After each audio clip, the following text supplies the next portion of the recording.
Well, Rick Santorum is saying that separation of church and state makes him want to throw up. This was in reference to a John F. Kennedy speech.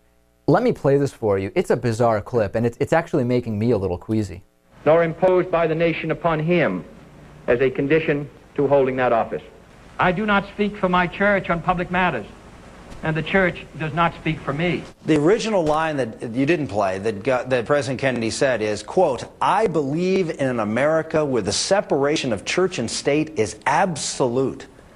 That is not the founder's vision. That is not the America that made the greatest country in the history of the world. The idea that people of faith should not be permitted in the public square to influence public policy is antithetical to the First Amendment, which says the free exercise of religion. Right. So Rick Santorum, he wants to throw up when he hears people talking about there's a separation of church and state. I guess Santorum has a weak stomach if the basic tenets set in place by the Founding Fathers make him so sick. Right. Here's someone who just has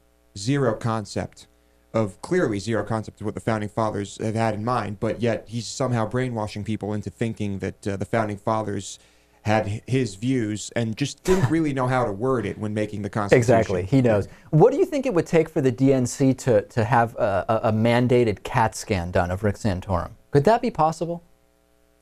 Well, what would we gather from that? Just a complete lack of brain activity? We could confirm what the diagnosis is. Not only is Rick Santorum completely off the rails, even this statement doesn't go both ways, right? I mean, there's no way that he would be all for the state getting involved in the church, right? He's talking about the church getting involved in the state. Mm-hmm. That's what it is. The last thing he wants is anybody regulating what the Catholic Church does. Right. That we know. Right. We saw it just days ago with the contraception battle. Mm-hmm.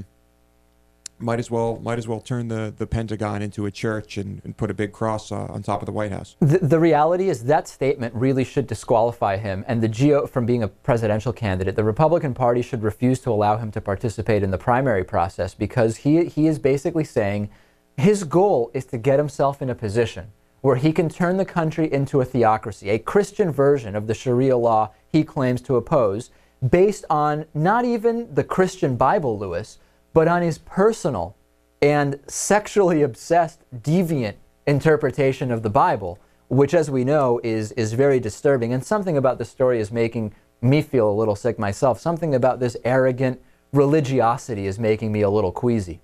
It's a little scary to think that someone like this actually has a shot at becoming president of the United States.